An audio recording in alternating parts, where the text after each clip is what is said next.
Ici la voix de Fabrice Neumann. Et ici la voix de Benjamin Vincent. Welcome to Fabulous Las Vegas.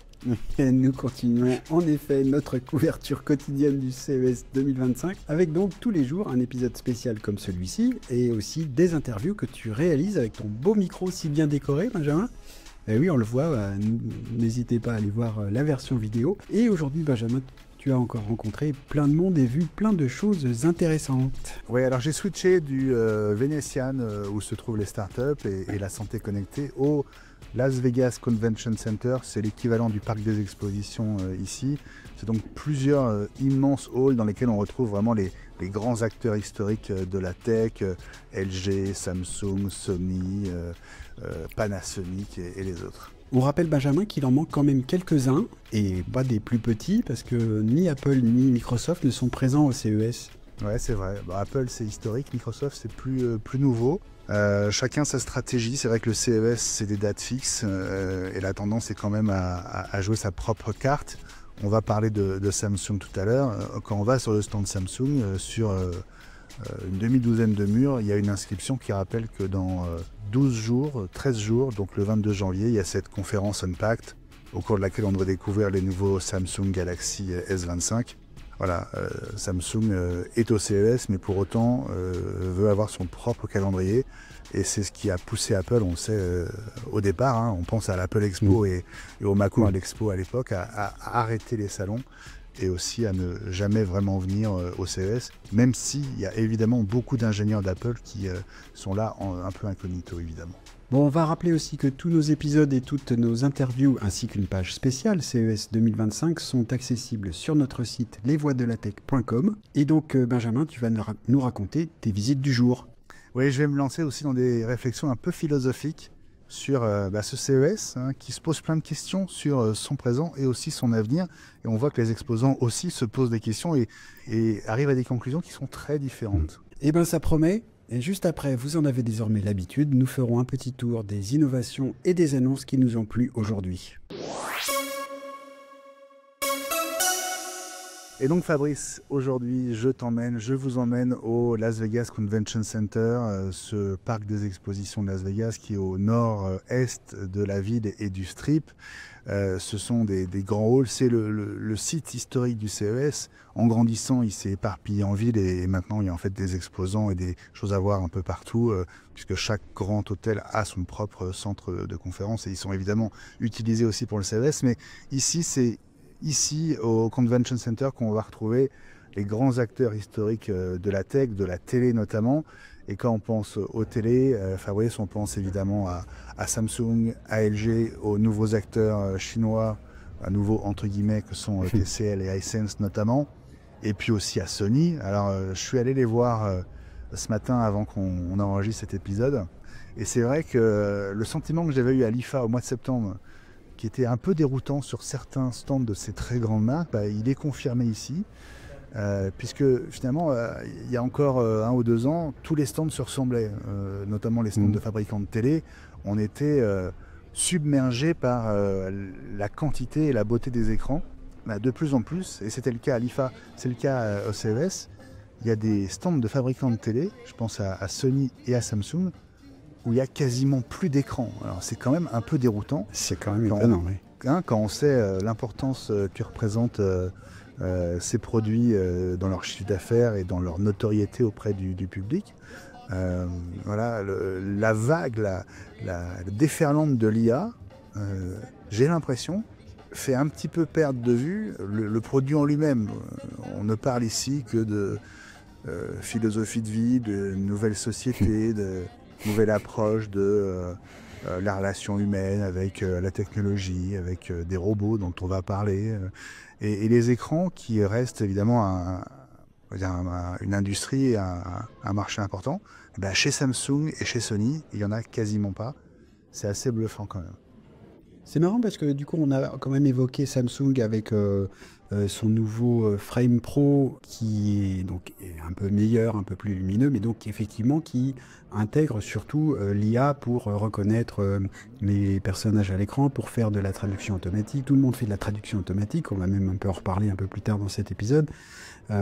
Mais du coup, tu as l'air de dire que c'est vraiment pas les écrans qui sont les stars, mais les fonctions qui y sont intégrées et aussi ce qu'ils vont offrir autour. Ouais, chez Samsung, il y a du SmartThings partout. SmartThings, c'est leur protocole maison de communication entre les appareils. C'est le protocole de la domotique. Enfin, c'est la surcouche en fait de la domotique. Voilà, il y a une version pro qui vient d'être annoncée au CES. Alors c'est presque drôle, mais il y a un yacht miniature sur le stand de Samsung parce que SmartThings Pro arrive sur les bateaux. Donc, si vous avez un yacht à 50 millions de dollars, bah, on est heureux pour vous. Mais si vous n'en avez pas, bah, tant pis pour vous. Ça marche pas sur une maquette? Je vais poser la question, j'y retourne après. Ah, mais tu vois le côté un peu aberrant, c'est que tant mieux pour cette niche, mais je veux dire, ça changera pas la vie de la plupart des gens qui sont là. C'est pas très grave, mais voilà. Et c'est un peu emblématique de ce stand où Galaxy AI et le logo est partout. Donc on sent bien que l'IA à Samsung veut faire comprendre qu'elle infuse désormais dans tous les produits, toutes les gammes, jusqu'au frigo. Hein. Mais, Bon, le frigo, ça fait longtemps. Hein. On parle de frigo connecté au CES depuis, je sais pas, 10 ans. Ouais. Avec toujours, il y a des trucs marrants parce qu'ils font des démonstrations. Alors, plein de marques font ça. De l'IA avec des caméras qui regardent dans le frigo pour vous dire ce que vous avez, etc. Mais je pense que, et toi, et moi, et tout le monde, on a tous dans nos frigos des trucs qui sont entassés les uns sur les autres. Et c'est pas possible qu'une IA puisse renommer quoi que ce soit. Dans les démos, il y a toujours un seul produit par étagère, quoi. Donc ça marche pas. Ouais. Le truc. C'est pas possible. C'est vrai. C'est vrai. Bon, ça reste toujours des produits très, très haut de gamme. Donc, je veux dire, comme un des mortels s'achète pas un frigo avec des caméras, quoi. Enfin, Bah, tant mieux si ça existe, hein. Mais c'est vrai que c'est des produits qu'on voit en démo sur les salons depuis des années.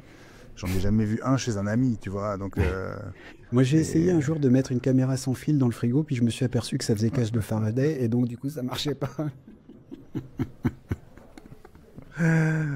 bon, les frigos, c'est une chose, mais plus Bon, t'as vu des globalement. télés quand même. T'en as vu des télés? Alors ouais, j'ai vu des télés. Alors il y a des télés un peu à l'ancienne, mais on vient aussi pour ça au CES. Chez TCL, chez Hisense et chez LG, il y a de la téloche. Voilà. Et au CES, c'est aussi ce qu'on veut.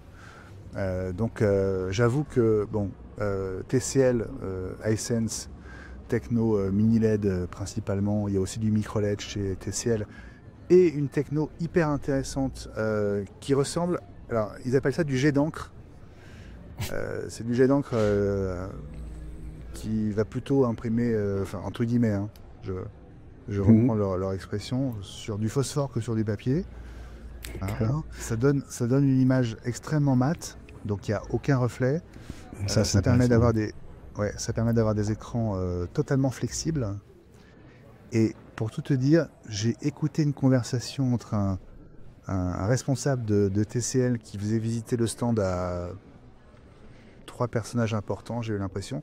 Il était devant ce moniteur à technologie à jet d'encre, entre guillemets, et il a cité le nom d'Apple comme un partenaire potentiel à partir dès 2025 ou 2026. Donc, si jamais on voit arriver cette techno sur un produit Apple, un iPad, peut-être un MacBook Pro, ce serait pas complètement étonnant. Voilà. Tu sais que tu viens de lui faire perdre son boulot quand même. J'ai pas donné son nom. C'est vrai. Il y avait du monde. Hein. Non, mais l'écran est très beau. Il y a un moniteur sur le stand qui est le premier à entrer en production cette année. Alors, c'est un moniteur informatique, hein, c'est pas une télé. Mais ce que m'expliquait mon interlocuteur, dont j'ai le droit de citer le nom cette fois-ci, sans le griller, et dont vous découvrirez l'interview dans le flux du podcast, il me disait qu'il n'y a pas de limite à la taille de ces écrans et potentiellement à partir de 2027, on peut imaginer des écrans de télé, voilà, des tailles comparables à ce qu'on a aujourd'hui avec le mini LED ou l'OLED. Donc aller jusqu'au 80, 90, 100 pouces sans problème. Voilà. C'est une techno hyper intéressante. Et l'image d'ailleurs vous le montrera. Ouais, j'ai hâte de voir ça effectivement parce que donc les interviews sont dans le flux du podcast mais aussi sur la chaîne YouTube, rappelons-le. Absolument. Alors ça c'est chez TCL. Chez Samsung, dont je vous l'ai dit, et chez Sony, il y avait rien. Tu parlais de The Frame Pro. Il y a une pièce dédiée sur le stand Samsung avec une quinzaine de ces écrans avec des œuvres d'art différentes, etc. Donc voilà, mais on ne peut pas dire que ce soit mis en avant. C'est vraiment une salle un peu à part dans laquelle il faut entrer. L'image la plus marquante, la plus waouh, c'est sur le stand LG. Alors LG, ils ont l'habitude toujours dans les salons d'avoir une entrée, un accueil qui vous coupe un peu le souffle. Ils avaient fait des tunnels en écran arrondi. Ils avaient fait des sortes de parcours dans lequel on marchait, puis on était entouré par une voûte. Enfin bon, ils sont très forts de ce côté-là. Cette année, ils présentent une nouvelle gamme OLED transparente, la gamme OLED T. Alors c'est un écran assez cher, hein. Tu me le confirmes, Fabrice, hein. J'ai cru entendre parler de 50 000 ou entre 50 et 60 000 euros quand il sortira en France. Alors c'est un écran, quand il est éteint ou inerte, c'est une plaque de verre. Voilà, c'est assez bluffant.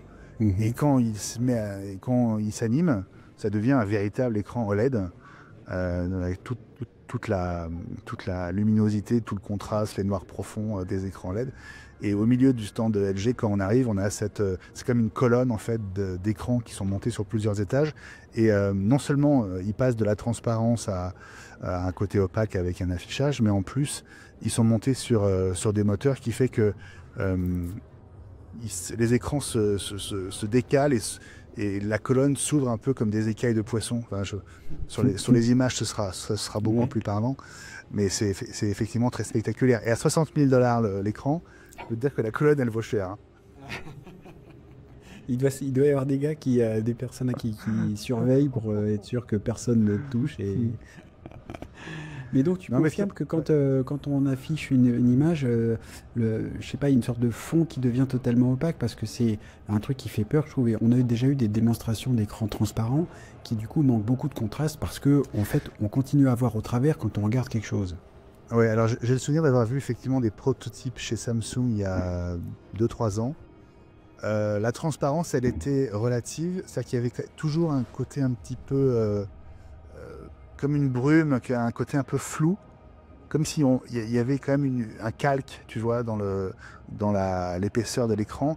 C'était transparent, mais pas comme du verre. Alors que là, on a vraiment l'impression d'être face à une plaque de verre, une fenêtre, vraiment une fenêtre, et cette fenêtre se transforme en un écran OLED tel qu'on les connaît dans nos salons. Donc elle a cette capacité à passer vraiment de l'état de transparence à l'état d'affichage, et les couleurs sont incroyables. Enfin, quand il est allumé, tu ne peux pas dire que c'est un écran transparent. Et après, quand tu vas vers la transparence, tu commences à voir à travers, et au final, tu vois complètement à travers. Donc c'est un écran extraordinaire. Bon, je vais faire des économies. Je commence tout de suite. Commence maintenant. On passe à un autre sujet, Fabrice. Oui. Alors toujours sur ces stands des fabricants coréens et chinois, c'est les robots.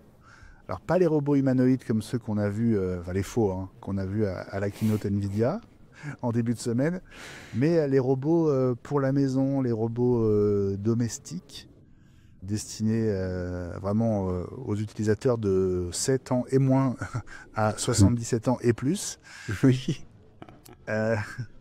Il y a 2 robots dont on nous parle depuis une bonne année et même plus chez LG et chez Samsung.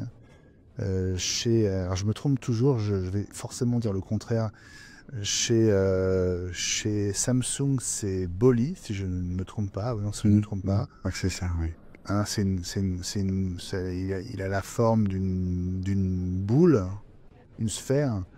Ouais, un petit côté BB-8 de Star Wars, mais jaune. Et puis chez LG, je crois qu'il s'appelle Q9, si je ne me trompe pas. Il est assez près du sol lui aussi, avec 2 bras dans lesquels il y a des roues qui lui permettent de se déplacer. On approche visiblement d'une commercialisation. LG a annoncé que pour son Q9, non pardon, c'est Samsung qui a annoncé que pour Bolly, la commercialisation aurait lieu avant la fin de l'année. Je crois qu'LG, il n'y a toujours pas de date. Donc ces robots avancent dans leur cycle de développement et de finalisation. Pour autant, on les a vus aux conférences de presse, ils ne sont pas sur les stands, ni l'un ni l'autre. Je les ai cherchés, je me suis cassé les dents. En revanche, chez TCL, le chinois a annoncé son premier robot. Alors, un petit côté comme un jouet d'enfant, vraiment une forme ovale qui peut faire une trentaine de centimètres de haut, qu'on met dans une sorte de cocon qui lui est motorisé, qui va se déplacer dans la maison. Des yeux, des gros yeux ronds avec des écrans OLED très brillants, très contrastés, qui donnent effectivement aux yeux du robot un côté très expressif. Voilà, j'ai fait des images de la démo sur le stand TCL et voilà, il s'appelle Amy. C'est encore un concept, mais potentiellement sorti, sans doute pas cette année, mais l'année prochaine. Voilà, c'est une tendance aussi, ces robots personnels pour nous accompagner. Mais je repense à ce qu'on se disait en début de semaine à propos de... je ne sais plus quel compte, parce que je les mélange. C'est ce père de famille qui rentre chez lui et qui va ressortir, et puis il est en polo, la température a baissé, alors Lia lui dit attention, il fait froid, tu vas mettre ton pull. C'est un peu invasif, quoi. Après, oui, alors je sais pas, t'as peut-être pas eu le temps d'aller voir les robots aspirateurs, mais il y en a un qui fait c'est Roborock avec qui a un bras robotisé pour ramasser les chaussettes avant de passer l'aspirateur. C'est tellement R2D2 ton Star Wars, ça c'est incroyable. Oui, exactement. Alors bon, j'ai entendu un commentateur faire deux, trois réflexions vraiment intéressantes et une marrante. C'est-à-dire que d'abord, c'est une partie mécanique et comment dit-on, qui fait vraiment facilement fragile et tomber en panne et tout ça. Parce que, bonjour. Hein. Et puis c'est aussi quelqu'un qui a 2 tout petits chiens chez lui. Et qui dit, alors mes chiens ils font plus de 300 grammes parce que c'est la capacité du bras du Roborock, mais le robot il sait pas rien qu'en regardant que mes chiens font moins de 300 grammes, ils sont quand même tout petits, donc j'ai trop peur qu'il essaye d'attraper mes chiens, donc du coup non. Je n'aurais jamais ça chez moi. Et c'est vrai, alors le côté invasif, la démonstration de ramasser des chaussettes par terre, j'ai pas l'impression que ce soit très vendeur en fait. Mais ce qui est étonnant, c'est que toutes les marques ont le même discours, c'est qu'elles disent toutes l'IA, oui, mais avec de l'humain, en allant vers l'humain, vers un rapport de proximité avec l'humain. C'est le truc affectif là, donc c'est pas LG qui fait l'IA affective justement. C'est ça, ouais. Mais en fait, c'est faussement humain, c'est totalement artificiel. Et donc, on est en plein dans l'anthropomorphisme tout le temps. Ouais, on va un peu dans le sens inverse, j'ai l'impression. Mais bon, faut bien constater que tout le monde s'y met. Il y a un autre sujet sur lequel tout le monde se met, c'est les projecteurs. Les projecteurs, j'en ai vu chez LG, des nouveaux, 2, qui sont vraiment très chouettes. Il remplace le Cinebeam Q, qui est l'un des projecteurs que j'ai failli m'acheter pour moi il y a quelques mois. Finalement, j'ai pris un modèle 3 fois moins cher qui est aussi bien, dont je vous avais parlé dans High Week. C'est vrai. Les 2 nouveaux projecteurs de chez LG, il y en a un qui a la même forme que le Cinebeam Q, c'est-à-dire c'est un cube. Celui-là est à ultra courte focale, donc on va le placer tout près du mur et il va vous projeter une image 4K qui, c'est vrai, est pas mal du tout.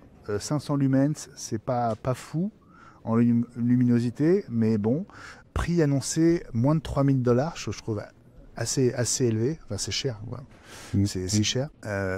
Et puis il y a un autre modèle qui lui pour le coup est vraiment plus intéressant en rapport qualité-prix.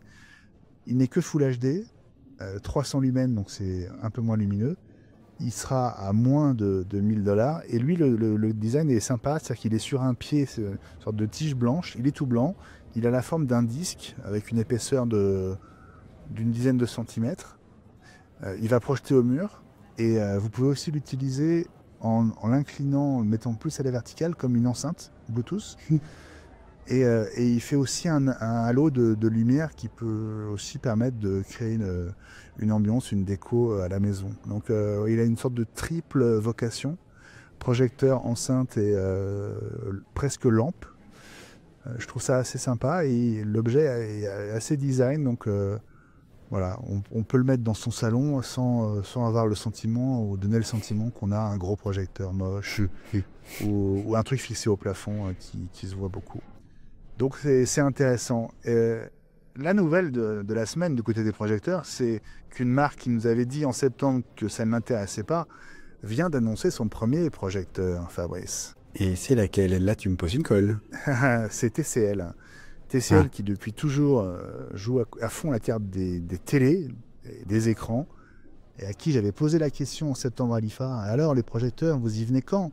Parce qu'en face, Hisense, l'autre concurrent chinois, lui, met le paquet depuis 1 an maintenant, avec des projecteurs en forme de cube, plus gros, hein, des plus gros formats que celui de LG. Eh bien, TCL vient d'annoncer son premier projecteur. C'est aussi un cube, mais un cube plus petit, avec la partie du haut-parleur qui tourne, qui va permettre de viser plus ou moins haut sur le mur en face.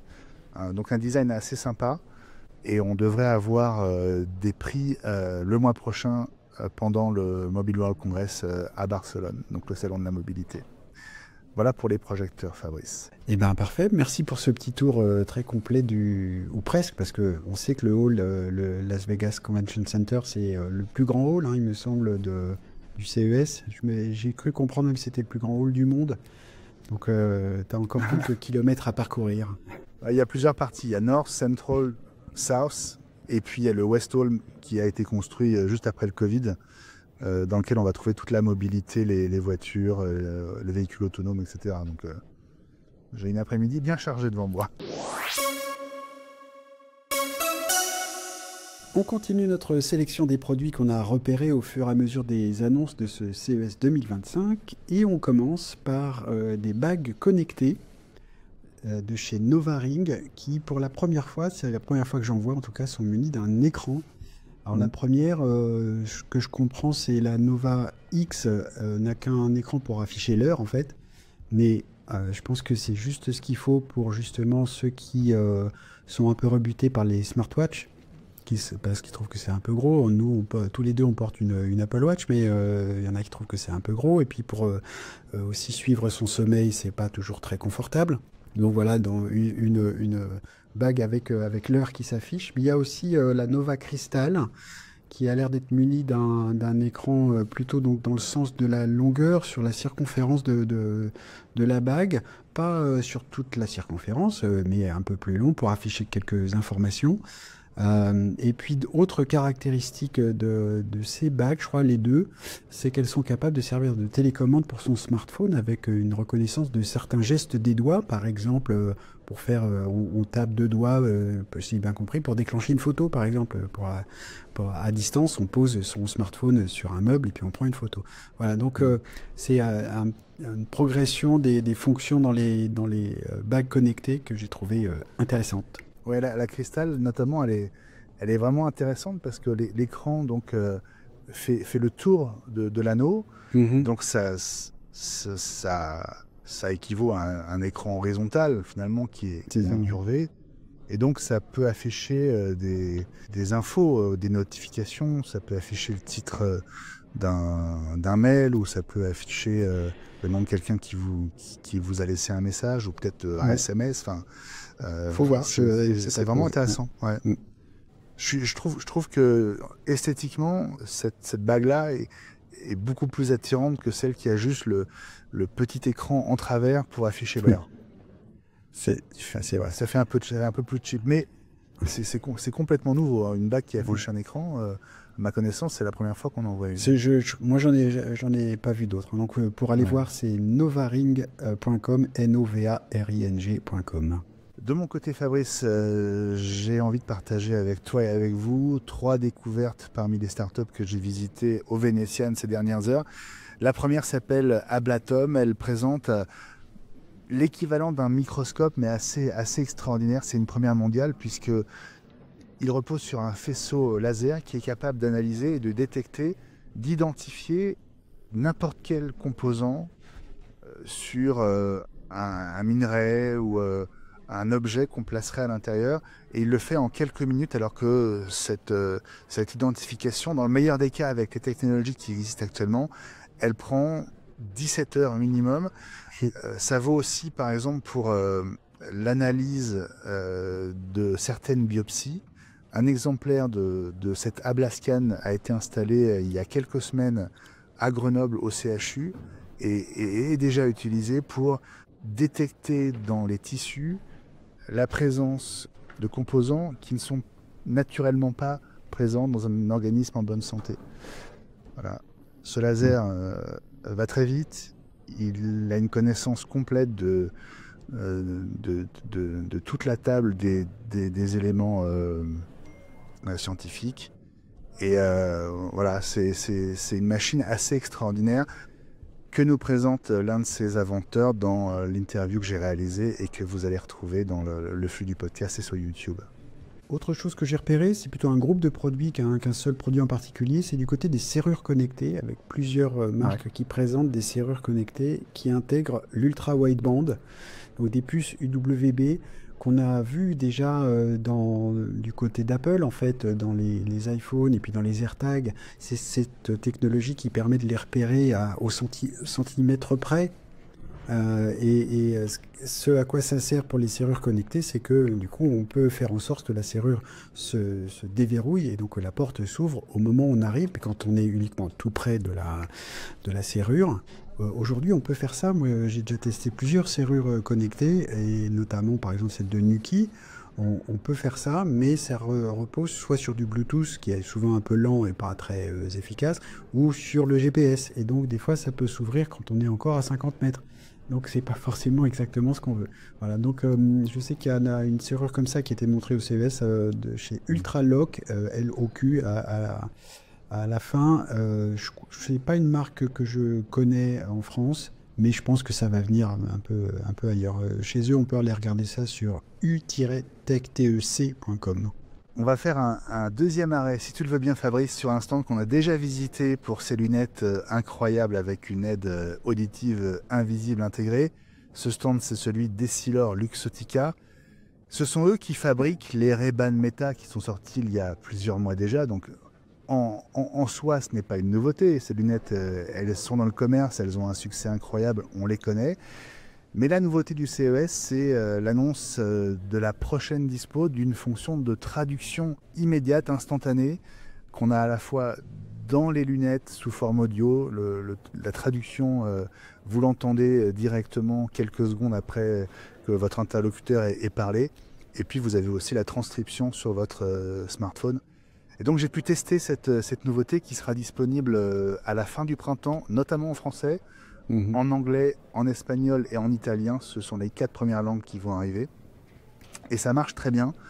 Je l'ai testé avec le directeur du développement d'Essilor Luxottica qui a travaillé directement sur les Ray-Ban Meta. On était tous les deux et on a discuté. Lui parlait pas français, donc moi je lui parlais en français. Il avait ses lunettes qui lui traduisaient en anglais. Il me répondait en anglais et les lunettes que j'avais me traduisaient ce qu'il disait en français.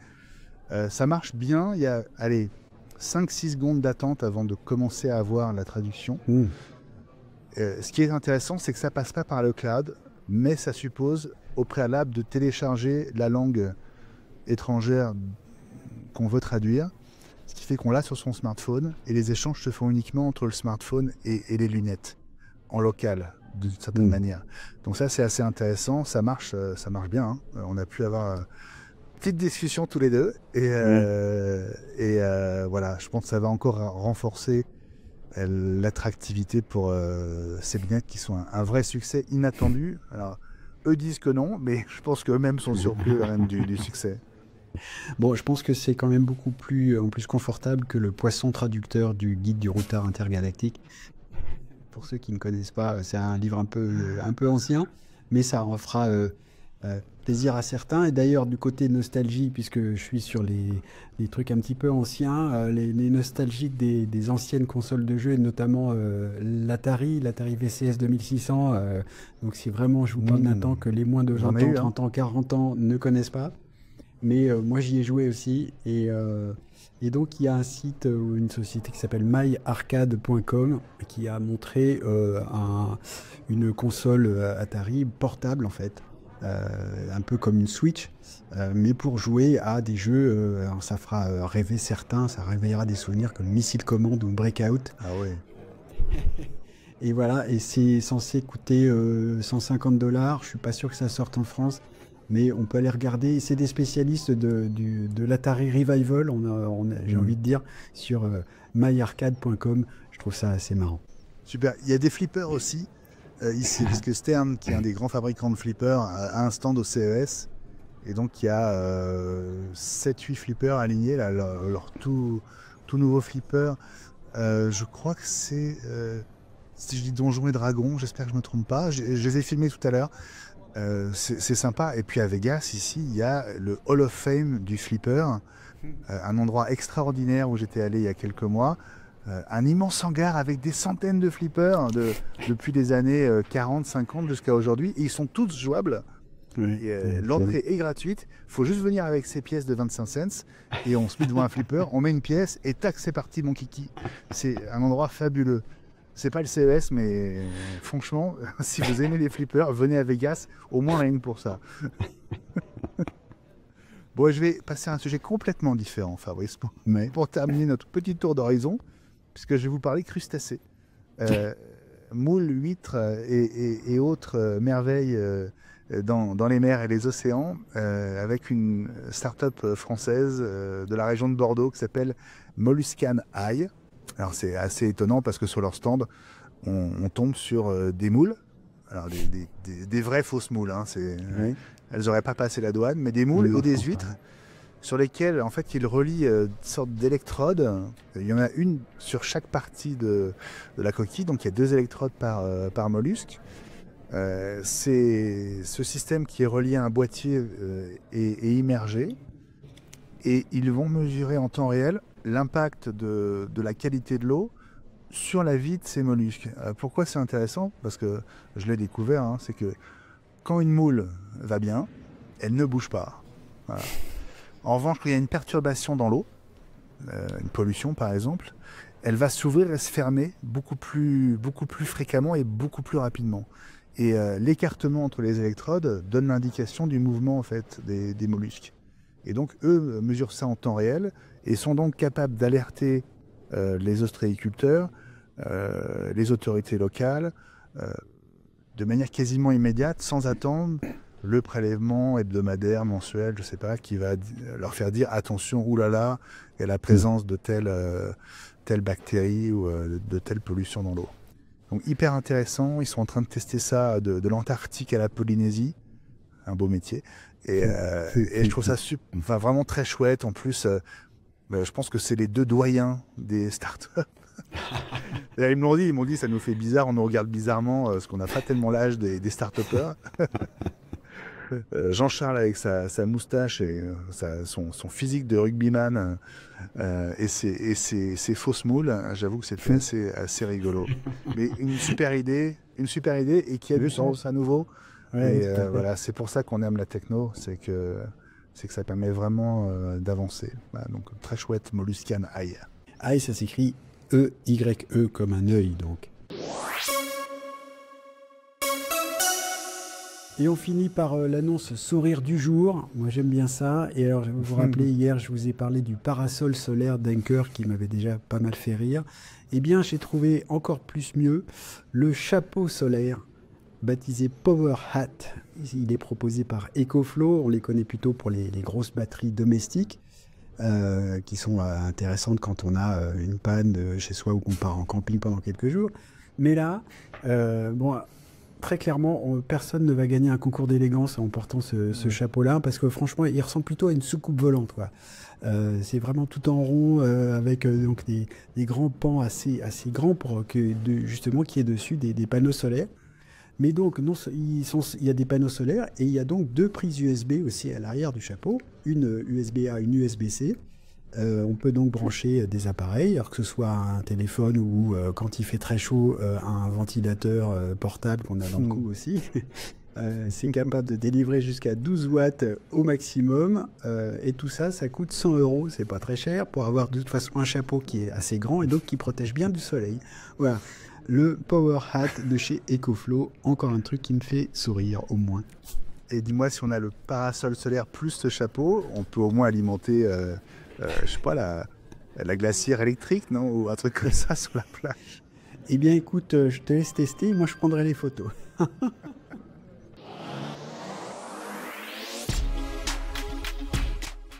C'est la fin de notre 5e épisode quotidien consacré au CES 2025. Alors c'est quoi le programme pour toi maintenant, Benjamin?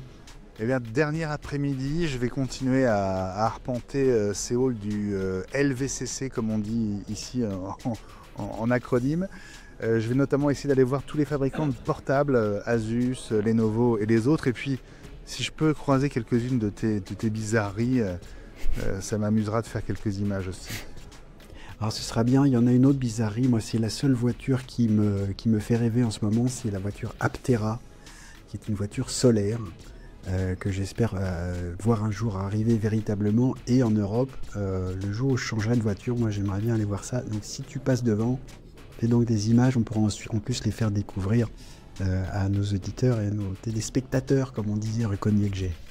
Alors écoute, je le note, et il y a une autre voiture que j'ai absolument envie d'essayer de voir.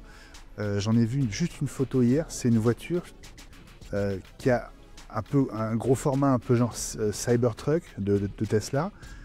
En fait, à l'intérieur, il y a un hélicoptère. Et l'hélicoptère sort de la voiture, se déplie, et tu peux partir avec. Enfin, c'est un truc fou. Donc je vais essayer de voir cette voiture hélicoptère. Voilà. C'est un de mes objectifs de l'après-midi. Bien, et ben donc on va te libérer. En tout cas, on va aussi rappeler que pour ne rien rater de tout ça, vous pouvez suivre Les Voix de la Tech sur X, sur LinkedIn, sur Facebook, Insta, YouTube et Blue Sky. Et puis on compte sur vous pour partager nos publications, les épisodes, les interviews, pour que tout le monde en profite et pour nous aider aussi à faire connaître les voix de la tech. Absolument, merci de votre fidélité à toutes et tous et à demain. Ciao à tous, à demain.